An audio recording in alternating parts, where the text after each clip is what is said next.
आप सभी को राधे राधे, जय श्री कृष्णा।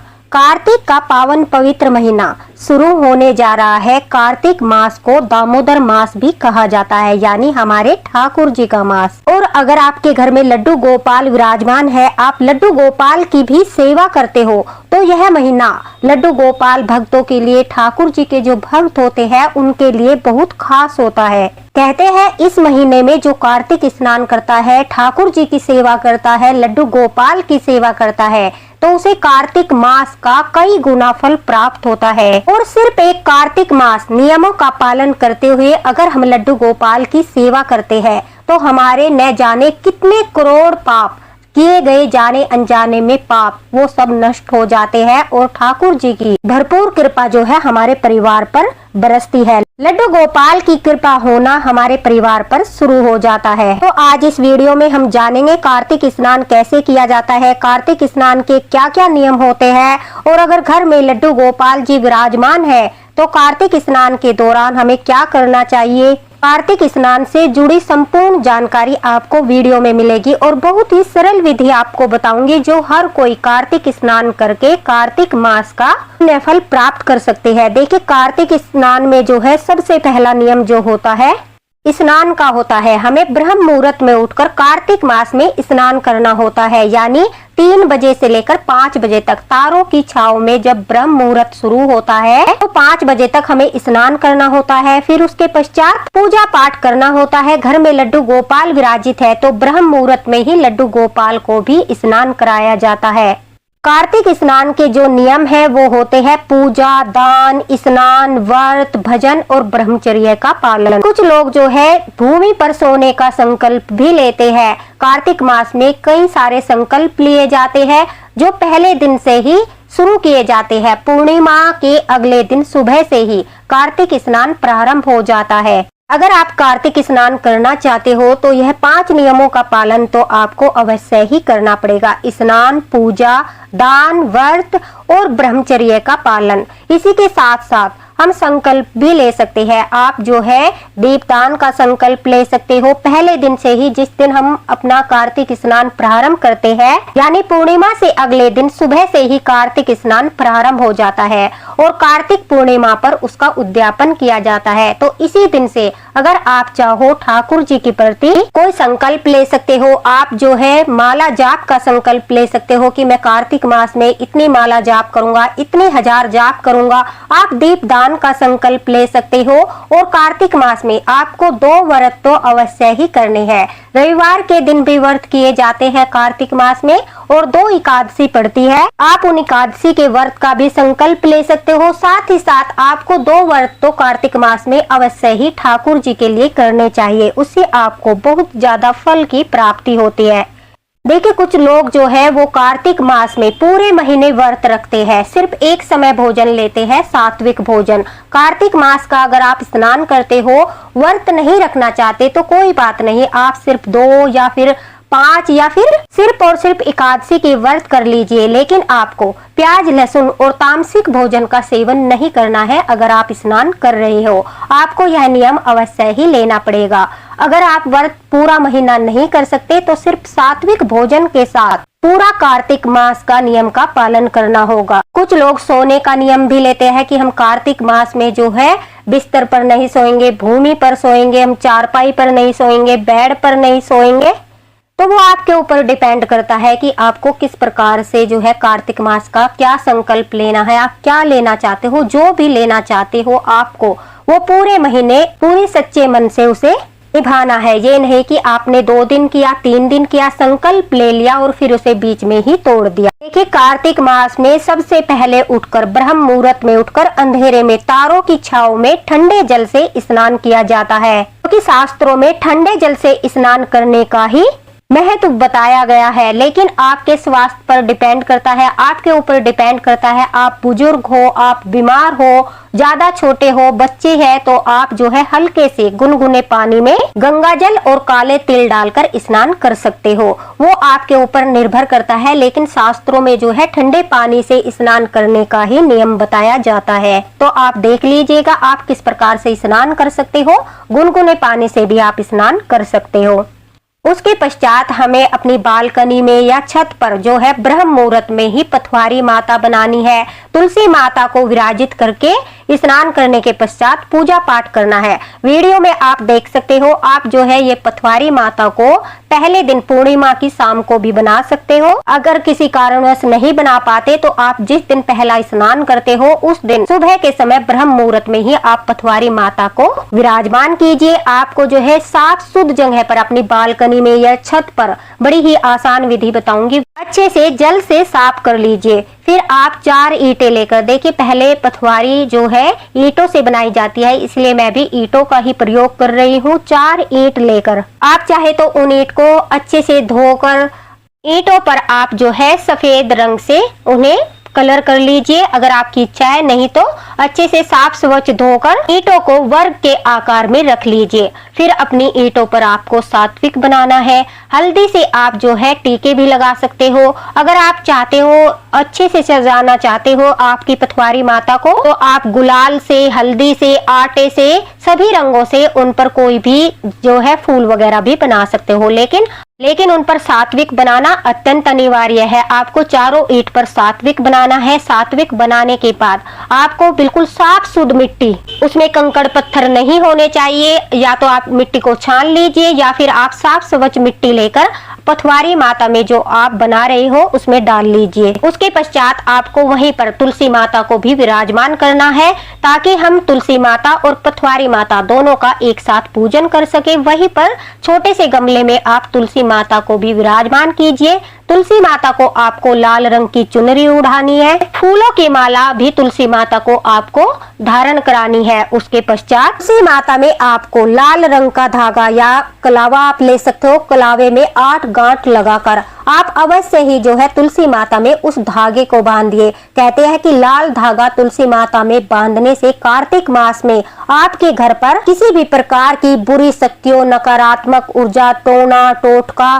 किसी भी तरह का बुरा प्रभाव आपके घर पर नहीं पड़ता। वो सुरक्षा कवच होता है, वो सुरक्षा सूत्र होता है जो आप तुलसी माता में बांधते हो, और वह आपके घर में सभी सदस्यों की रक्षा करता है। इसलिए लाल रंग का धागा तुलसी माता में बांधने से तुलसी माता भी प्रसन्न होती है, क्योंकि उनको लाल रंग बहुत ज्यादा प्रिय होता है। हमारी कार्तिक स्नान की जो है पूजा की तैयारी हो जाएगी। हमें फिर अपनी पथवारी माता में हमें दीपक जलाने हैं। दीपक आप शुद्ध घी से भी जला सकते हो और आप तिल के तेल से भी दीपक जला सकते हो। जिससे आपको जलाना है, पूरे कार्तिक मास दीप दान करना है, आप उसी चीज से पहले दिन ही दीपक जलाइए, या तो शुद्ध देसी घी से या फिर तिल के तेल से। जो पथवारी माता हमने बनाई है उसमें आप जवारे बो देंगे। जवारे बोने के बाद देखिए हल्की सी मिट्टी ऊपर से डाल दीजिए, ताकि तो हमारी पथवारी है वो अच्छे से हरी भरी हो जाए। आप पथवारी में एक पत्थर को पथवारी माता का रूप देकर भी विराजित कर सकते हो। अगर नहीं करना चाहते तो आप इसी तरह से पूजा कर सकते हो, आपकी वह श्रद्धा पर डिपेंड करता है। और ध्यान रखिए, आपको तुलसी माता में शालिग्राम भगवान को भी विराजमान करना है। कार्तिक मास में तुलसी माता, पथवारी माता, शालिग्राम भगवान की भी पूजा की जाती है। तुलसी माता में जल देना है आपको। पथवारी में आपको जो है पात्र से सीधे जल नहीं डालना है, आपको सिर्फ हाथों से, जब तक आपकी पथवारी अच्छे से हरी भरी न हो जाए तब तक अच्छे से हाथों से ही आपको पानी को छिड़कना है। अगर आप डायरेक्ट पानी दोगे तो आपकी जो पथवारी है वो अच्छे से नहीं हरी भरी होगी। इसलिए कुछ दिन तक आप जो है 1-2 दिन तक, जब तक जवारे आपके हरी भरी हो जाए पथवारी, तब तक हाथों से ही पानी छिड़किए। धूप दीप आरती करते हुए फूल समर्पित कीजिए। तुलसी माता को भी, पथवारी माता को, शालिग्राम भगवान को, सभी को फूल समर्पित करने हैं। बहुत ही आसान से विधि है, सभी लोग अच्छे से कर सकते हैं। आपको शालिग्राम भगवान को चंदन का तिलक लगाना है। तुलसी माता, पथवारी माता को आपको सिंदूर या रोली से तिलक लगाना है। तुलसी माता को, पथवारी माता को आपको जो है अपनी श्रद्धा के अनुसार पहले दिन तो श्रृंगार अवश्य ही समर्पित करने चाहिए। 5 श्रृंगार आप जो है समर्पित कर सकते हो। तुलसी माता को बिंदी लगा दीजिए, चूड़ी पहना दीजिए। श्रृंगार का सामान अवश्य ही जो है पथवारी माता को भी और तुलसी माता को भी समर्पित करें। बतासे को शास्त्रों में सबसे शुद्ध माना जाता है प्रसाद के रूप में, इसलिए जो है आप पथवारी माता को, तुलसी माता को, शालिग्राम भगवान को, सभी को बतासे का भोग लगाए। आप मिश्री का भोग लगा सकते हो, गुड़ का भोग भी आप लगा सकते हो। अगर घर में कोई फ्रूट है तो आप जो है फलों का भोग भी लगा सकते हो। जल देते हुए, सभी भोग लगाते हुए तुलसी माता से प्रार्थना कीजिए, पथवारी माता से प्रार्थना कीजिए। फिर वहीं पर बैठकर, अपने आसन पर बैठकर आप वहां पर तारों की छांव में ब्रह्म मुहूर्त में ही तुलसी माता की कार्तिक मास की कोई भी कहानी पढ़ सकते हो। तुलसी माता की कहानी या फिर कार्तिक मास की कहानी, तुलसी चालीसा या फिर कार्तिक मास महात्म में आता है, रोज एक पाठ आप कर सकते हो।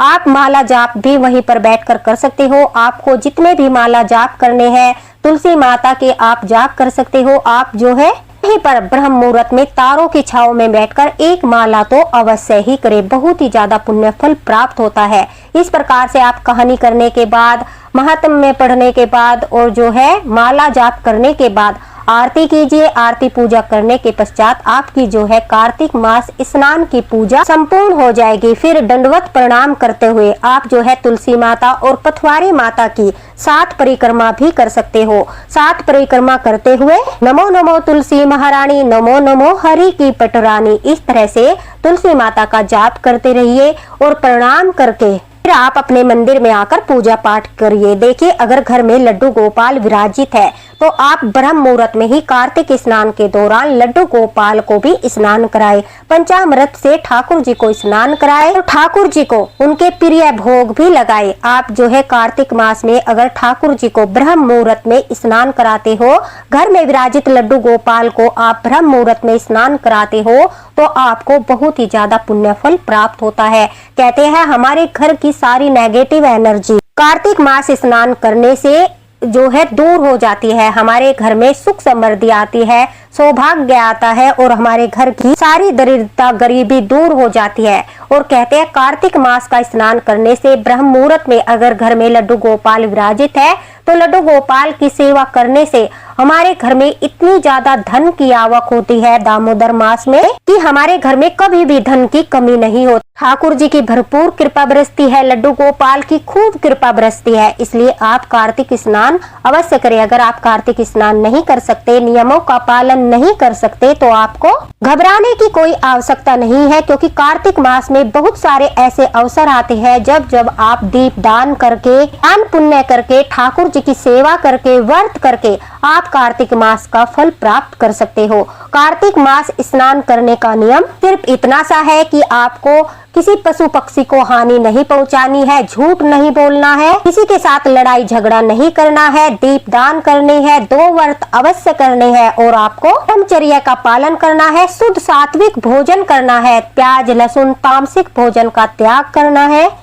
और देखिए, कार्तिक मास में अगर मासिक धर्म आ जाए तो उस समय भी बहुत प्रॉब्लम होती है कि अब हमारा नियम छूट जाएगा, तो उसमें भी घबराने की आवश्यकता नहीं है। क्योंकि अगर मासिक धर्म के दौरान 5 दिन, 3 दिन, 72 घंटे का वैसे नियम होता है, लेकिन कुछ लोग जो है 5 दिन का नियम करते हैं। उस परिस्थिति में आपके जो पाठ छूट जाते हैं, आपकी जो कथाएं छूट जाती है, आपका दीप दान छूट जाता है, वो आप लिख कर रख लीजिए। मानिए कि आप रोजाना एक सुबह के समय और एक शाम के समय तुलसी जी में दीपक जलाते हो, एक पथवारी पर जलाते हो, यानी 2 दीपक पथवारी के हो गए, 2 तुलसी माता के हो गए और एक आपके मंदिर में हो गया। 5 दीप दान आप डेली करते हो तो 5 दिन के हिसाब से उस नियम को आप जो है पूरा कर सकते हो। साथ ही साथ जो आपके माला जाप है, उन जाप को भी आप रविवार के दिन, एकादशी के दिन या फिर हर दिन में थोड़ा थोड़ा आट लीजिए। जैसे कि आपकी 12-13 माला छूट गई हो या फिर 50 माला छूट गई हो तो आप डिवाइड कर लीजिए। उसी हिसाब से आप रोज 2 माला करते हो तो 3 करिए, 3 करते हो तो 5 करिए। इस तरह से डिवाइड करके जितने दिन की आपकी पूजा छुट्टी है उन माला को भी आप पूरा कर सकते हो। मासिक धर्म के दौरान आपको घबराने की आवश्यकता नहीं है। शुद्ध सात्विक भोजन कीजिए, ब्रह्मचर्य का पालन और सभी नियमों का जो भी आपने संकल्प लिया है उस संकल्प को निभाइए। मासिक धर्म में भी मानसिक सेवा कीजिए, मानसिक जाप कीजिए और स्नान आपको ब्रह्म मुहूर्त में ही करना है। अगर मासिक धर्म के दौरान कार्तिक स्नान आप कर रहे हो तो भी आपको ब्रह्म मुहूर्त में ही उठकर स्नान करना है। रोज स्नान जल में गंगा जल और काले तिल डालना न भूले। आंवला नवमी के दिन आपको आंवला डालकर भी स्नान करना है। इससे कहते हैं कि हमें तीर्थों में स्नान करने जितना फल प्राप्त होता है, इसलिए घर पर तिल और गंगा जल डालकर डेली स्नान करें। आपको तीर्थ में स्नान करने का ही फल प्राप्त होगा। बाकी आप देख लीजिए कि आपको क्या संकल्प लेना है। पूर्णिमा से अगले दिन सुबह पूजा करते समय आपको, जब आप कार्तिक स्नान की पूजा करते हो, आपको वह संकल्प ठाकुर जी के सामने या फिर तुलसी माता के सामने लेना है। दीपदान का नियम आप ले सकते हो, भूखे को भोजन कराने का नियम ले सकते हो, गाय को रोटी खिलाने का नियम ले सकते हो, आप जो है अपनी चौखट पर दीपक जलाने का नियम ले सकते हो। मतलब आप जो भी नियम पूर्ण रूप से निभा सकते हो, आप उसी नियम को लीजिए। जो भी दान पुण्य अपनी सामर्थ्य के अनुसार आप करना चाहते हो वो कर सकते हो। सामर्थ्य के अनुसार दान पुण्य करके भी कार्तिक मास में कहते हैं वह दान हमें 1000 गुना वापस होकर मिलता है। जैसे कि आपने कार्तिक मास में हम जो भी नियम लेते हैं, कहते हैं कि हमें उसका 1000 गुना वापस होकर मिलता है। मतलब कि जो भी हम दान पुण्य करते हैं, जितनी भी हमारी सामर्थ्य है उसके अनुसार हम दान पुण्य करते हैं, तो हमें वो ठाकुर जी आशीर्वाद के रूप में कई गुना हमें वापस लौटाते हैं। इसलिए दान पुण्य का भी बहुत अधिक ज्यादा महत्व होता है कार्तिक मास में। तो इस तरह से आप कार्तिक स्नान करके कार्तिक स्नान का पुण्य फल प्राप्त कर सकते हो। यह दामोदर मास लड्डू गोपाल भक्तों के लिए एक वरदान है। अगर घर में ठाकुर जी विराजमान है तो अवश्य ही आप ठाकुर जी के प्रति भी कोई नियम ले सकते हो, लड्डू गोपाल के प्रति, कि हम पूरे महीने दामोदर मास में ठाकुर जी को, लड्डू गोपाल को ब्रह्म मुहूर्त में पंचामृत से स्नान कराएंगे, दूध से स्नान कराएंगे, या फिर हम लड्डू गोपाल को कार्तिक मास में उनके प्रिय भोग लगाएंगे, या लड्डू गोपाल को हम इतनी 11-12 जितनी आपकी सामर्थ्य है इतनी पोशाक धारण कराएंगे। भजन कीर्तन भी अपनी सामर्थ्य के अनुसार कार्तिक मास में किया जाता है। जितना आप कर सकते हो उतना भजन कीर्तन कीजिए, चलते फिरते मानसिक जाप कीजिए। इन सब से जो है आपको पूरा भरपूर फल प्राप्त होता है। कार्तिक स्नान जो है इतना फलदायी है कि जो भी भक्त लड्डू गोपाल भक्त हो या फिर किसी भी आराध्य की देवी देवता की पूजा करते हो और वो कार्तिक स्नान करते हैं तो उन पर माता लक्ष्मी की कृपा बरसती है, ठाकुर जी की कृपा बरसती है, भगवान विष्णु प्रसन्न होते हैं और उनके घर में हमेशा लक्ष्मी का वास होता है। ये थी कार्तिक स्नान के नियम और कार्तिक स्नान की पूजा विधि। अगर आप कुछ पूछना चाहते हो, आपके मन में कोई दुविधा है तो आप कमेंट बॉक्स में पूछ सकते हो, आपको तुरंत रिप्लाई मिलेगा। और इस वीडियो को ज्यादा से ज्यादा शेयर कर दीजिए ताकि जिसके घर में भी लड्डू गोपाल है, अगर वो भक्त कार्तिक स्नान करना चाहते हैं तो उन्हें भी यह सरल विधि पता चले और वो कार्तिक स्नान अच्छे से करके लड्डू गोपाल को जागृत करके पुण्य फल प्राप्त कर सके। कार्तिक स्नान करने वाले लड्डू गोपाल भक्त पर लड्डू गोपाल की भरपूर कृपा बरसती है। लड्डू गोपाल इतने प्रसन्न होते हैं अपने भक्तों से कि उनकी हर मनोकामना पूरी करते हैं, चाहे कितनी भी बड़ी मनोकामना क्यों न हो। अगर आपको वीडियो पसंद आया हो तो कमेंट बॉक्स में राधे राधे जरूर लिखे। आप सबको कार्तिक मास की हार्दिक शुभकामनाएं। लड्डू गोपाल की कृपा आप सभी पर बनी रहे। राधे राधे। कार्तिक मास से जुड़ी सारी वीडियो मैं आपके साथ शेयर करूंगी कि कार्तिक मास में आपको क्या क्या करना है, किन किन चीजों के द्वारा आप अपने घर में ठाकुर जी की कृपा प्राप्त कर सकते हो, कार्तिक मास का पुण्य फल प्राप्त कर सकते हो। तो हमारे साथ बने रहिए। अगर घर में लड्डू गोपाल विराजित है तो किस किस दिन आप कार्तिक मास में दीप दान करके ठाकुर जी की सेवा करके पूरे कार्तिक मास स्नान का फल प्राप्त कर सकते हो, ये सब शेयर मैं आपके साथ अवश्य ही करूंगी। तो मिलते हैं अगले वीडियो में अगले मार्गदर्शन के साथ। राधे राधे।